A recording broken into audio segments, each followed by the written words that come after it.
ब्रैडिकिनन storm के बारे में पढ़ेंगे। तो अभी जो डॉक्टर्स ने न्यू ब्रैडिकिनन स्टॉर्म के बारे में, जो कोविड-19 का भी न्यू जो यहाँ पर आपका कॉन्सेप्ट किया है कि एक तरीके का प्रोसेस है जो होता है, तो इसके बारे में आज डिस्कस करेंगे। सो अभी recent analysis of samples of patient with कोविड-19 infection has shown a phenomena called bradykinin storm. तो अभी जब एग्जामिनेशन में तो ब्रैडिकिनन फिनोमिना शो किया है, तो अब इसको हम डिस्कस करेंगे। तो इसके जो की पॉइंट्स क्या है कि यहाँ पर doctors, patients often cannot identify the severity with which the SARS-CoV-2 virus seems to affect the some people. So, and bradykinin might explain the working of virus in the body. तो ये जो Bredig यहाँ पर हमारा ये phenomena है, ये एक तरीके से किस तरीके से ये वायरस हमारी बॉडी में वर्क करता है ये एक्सप्लेन करेगा।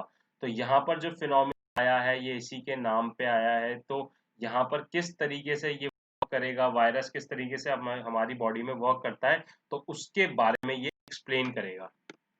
सो यहाँ पर हमने ऑलरेडी एक चीज पहले भी हम पता है, यहाँ पर साइटोकाइन स्टॉर्म था। तो ये क्या था, ये सिर्फ हमारे is able to explain certain for the rapid deterioration. तो यहाँ पर क्या होता था कि कई बार क्या होता था, कुछ पेशेंट्स के केसेस में जो कोविड-19 के पेशेंट्स थे, उसमें क्या होता था कि जो कंडीशंस थी वो बहुत जल्दी सेवियर चली जाती थी, सेवियर चली जाती थी एकदम। डिट्रियोरेशन मतलब हालत और खराब हो जाना, हम क्या बोलेंगे, खराब हो जाना। तो और ज्यादा खराब हो जाना आदत जो है वो क्यों होती थी सम केसेस में, तो वो हमारा साइटोकाइन स्टॉर्म बताता था। लेकिन ये जो हमारा ब्रैडिकिनन स्टॉर्म है, ये हमें बताएगा कि किस तरीके से वायरस जो है वो वर्क करता है बॉडी में कोविड-19 का। सो यहाँ पर हमारा जो इसके जो हाइपोथेसिस है या किस तरीके से वर्क करता है, यहाँ पर जो अभी डॉक्टर्स ने हाइपोथेसिस के करे हैं वो हम कुछ एक्सप्लेन करते हैं कि किस तरीके से होगा। तो यहाँ पर SARS-CoV-2 uses a human enzyme called ACE2 to enter into the cells of its host। जैसे कि आप यहाँ राइट हैंड साइड देख सकते हो, यहाँ पर ट्रांसमेम्ब्रेन ACE2 ये हमारे होस्ट के अंदर एंटर करता है, जैसे आपको यहाँ दिख रहा होगा राइट हैंड साइड पे। तो यहाँ पर जो एस ये होता है, ये क्या करता है, एस टू ये हमारा ब्लड प्रेशर लो कर देता है और work against another enzyme called S. यहाँ पर जो इसका ये एस है, इसका इफेक्ट अच्छा होता है, मतलब अच्छा मींस आप ऐसे कह सकते हो कि अपोजिट होता है। लेकिन जो ये एस ACE2 है, ये इसका उल्टा अटैक करता है इस पे। तो यहाँ से क्या होता है कि ये जो हमारे वायरसेस हैं, ये as to fall in the lungs, lungs में आता है और क्या करता है, हमारे वायरसेस क्या करते हैं कि जो हमारे ACE के लेवल्स होते हैं वो डाउन करता है और ACE2 बढ़ा देता है। उसकी वजह से वो हमारे लंग्स में उसके लेवल्स कम हो जाते हैं और इसके बढ़ जाते हैं। तो इससे भी अच्छी बात नहीं है, तो इसलिए इसकी वजह से यहाँ पर प्रॉब्लम्स आ जाती हैं। तो ये कुछ डॉक्टर्स ने एक्सप्लेन किया था, तो मैं वही पॉइंट्स आपको एक्सप्लेन कर रहा हूँ। This happens as a chain reaction की तरह ये होता है। और ये क्या करता है, हमारे ब्रैडिकिनन जो सेल्स होते हैं उसके मॉलिक्यूल्स को इंक्रीज कर देता है, जो कि हमारा ब्रैडिकिनन स्टॉर्म जनरेट करता है। जैसे आपने तूफान सुनते हैं ना, स्टॉर्म मतलब क्या होता है, तूफान हो गया, तो वैसे ही उन सेल्स का तूफान बन गया, तो उसी को हम कहते हैं ब्रैडिकिनन स्टॉर्म। अब यहाँ पर हम देखते हैं कि ये bradykinin is a compound that is related pain sensation and lowering blood pressure. तो यहाँ पर एक चीज है जो आपको यहाँ पर याद रखनी है कि ये किन दो चीजों के लिए है, ये pen sensation and lowering blood pressure, जो यहाँ पर इसका मेन कॉज है ह्यूमन बॉडी में। तो यहाँ पर क्या होता है कि ये ब्रैडिकिनन स्टॉर्म जो है ये ब्लड वेसल्स को एक्सपैंड कर देता है, blood vessels to expand and become lending to swelling of the surrounding tissue. तो इसकी वजह से क्या होता है कि हमारी स्वेलिंग क्रिएट हो जाती है इसकी वजह से, जब हमारे ब्लड वेसल्स जो है वो एक्सपैंड हो जाते हैं और एक तरीके से लीकी उसकी नेचर हो जाता है। सो जो हम यहाँ नेक्स्ट बात करेंगे कि इंक्रीज इन, जो नेक्स्ट यहाँ का इसका की पॉइंट है कि हाइलुरोनिक एसिड, तो इसका इंक्रीज होने की वजह से, वैसे ये जो हमारा ये हमारी बॉडी के लिए अच्छा है, ये जो एसिड होता है ये आप जो आपके चेहरे पे ग्लो होता है, ये वाटर होल्डिंग कैपेसिटी होती है इसकी। लेकिन लेकिन जो यहाँ पर हम क्या बोलते हैं, इसकी वाटर होल्डिंग कैपेसिटी होती है, लेकिन ये यहाँ पर देखो, आप देख रहे होगे यहाँ पर कि it can absorb 1000 times its own weight in water to form a hydrogel. तो ये एक तरीके के हमारे स्किन के लिए ग्लो का काम करता है।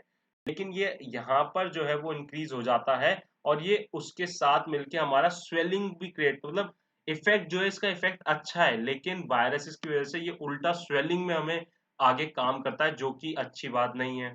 सो यहाँ पर इसका इम्पैक्ट देखो क्या होता है, bradykinin storm induce leak leakage of fluid into the lungs combined with excessive hyaluronic acid would likely result in jello like structure. तो यहाँ पर मैंने क्या बोला आपसे कि हाइलुरोनिक एसिड जो होता है वो बेनिफिशियल होता है, जैसा आपकी जो स्किन में ग्लो वगैरह आते हैं ये उसके लिए बेनिफिशियल है, वो उसी वजह से आता है जो वाटर इफेक्ट आता है। लेकिन क्या होता है कि जब हमारे ब्रेडिग्रेन सेल्स जो है वो हमारे जब लीकेज ऑफ फ्लूइड जैसे ही हो जाता है तो क्या होता है कि ये एक्सेसिव उसके मिलने के साथ क्या हो जाता है, एक जेली लाइक स्ट्रक्चर बना देते हैं। तो यहाँ पर एक तरीके के लिए वो हमारा नुक्स, एक ये जो एसिड है ये हमारे लिए पॉजिटिव है, लेकिन किसी के साथ मिलके ये हमारा नेगेटिव काम कर रहा है और ये जेलो लाइक स्ट्रक्चर बन गया। इसकी वजह से क्या होगा, ऑक्सीजन इनटेक होगा ही नहीं, ऑक्सीजन आ ही नहीं पाएगा, ऑक्सीजन नहीं आ पाएगा तो कार्बन डाइऑक्साइड की इंक्रीज हो जाएगी, और इसलिए हमारे जो कोविड पेशेंट्स हैं वो क्या हो जाते हैं, उनकी कंडीशन सीवियर हो जाती है। अब आप यहाँ देख रहे हो काम इस एसिड का पॉजिटिव है, लेकिन ये हमारे जब ब्रेडिकिनन सेल्स है उनके साथ मिलके ये नेगेटिव इफेक्ट दिखाता है। ठीक है, तो ये ऐसा नहीं कि ये एसिड खराब है, ये एसिड पॉजिटिव आपके स्किन का ग्लो इससे आता है, लेकिन ये इनके साथ वायरस के साथ मिलते ही ये ऐसा बना देता है।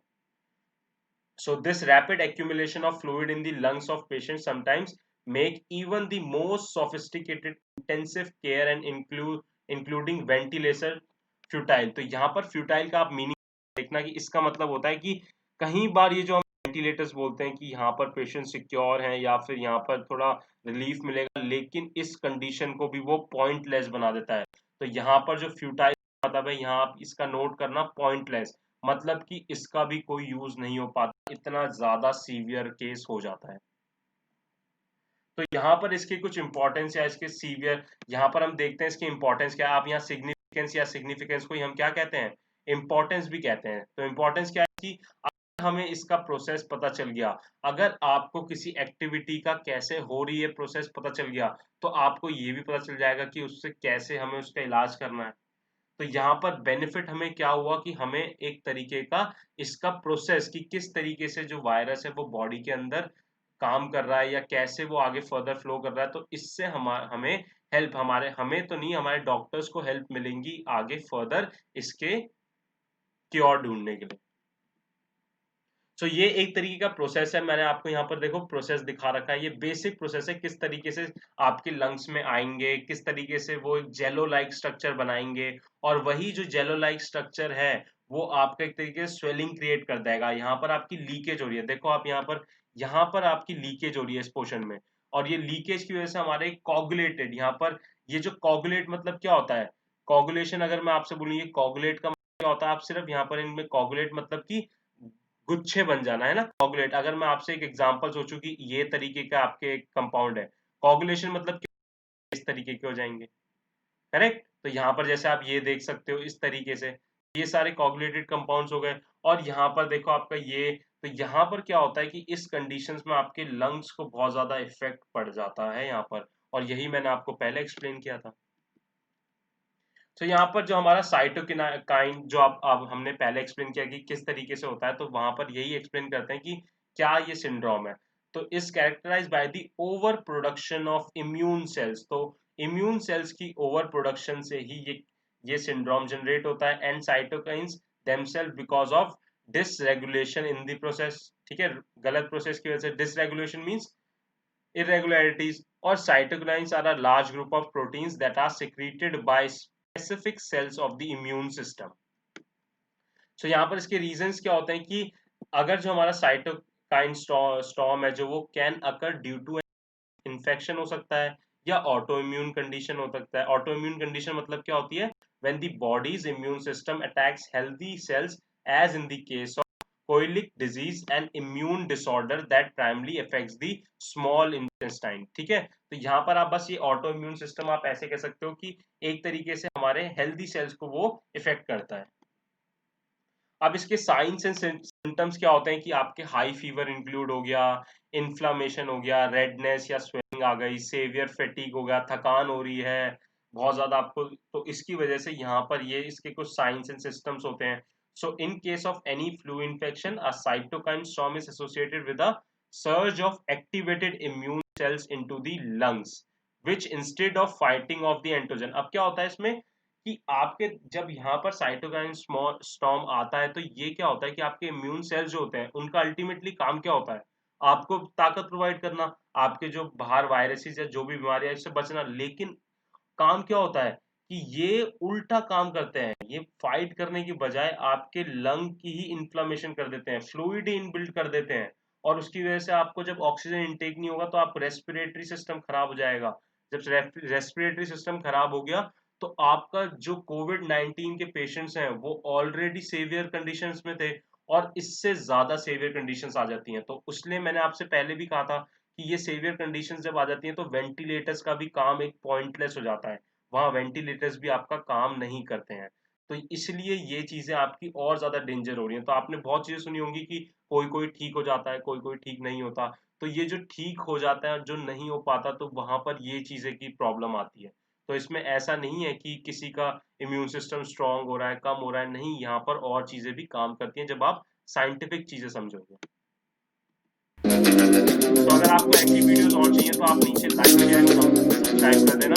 और अगर आपको कोई भी सजेशन देने तो नीचे आप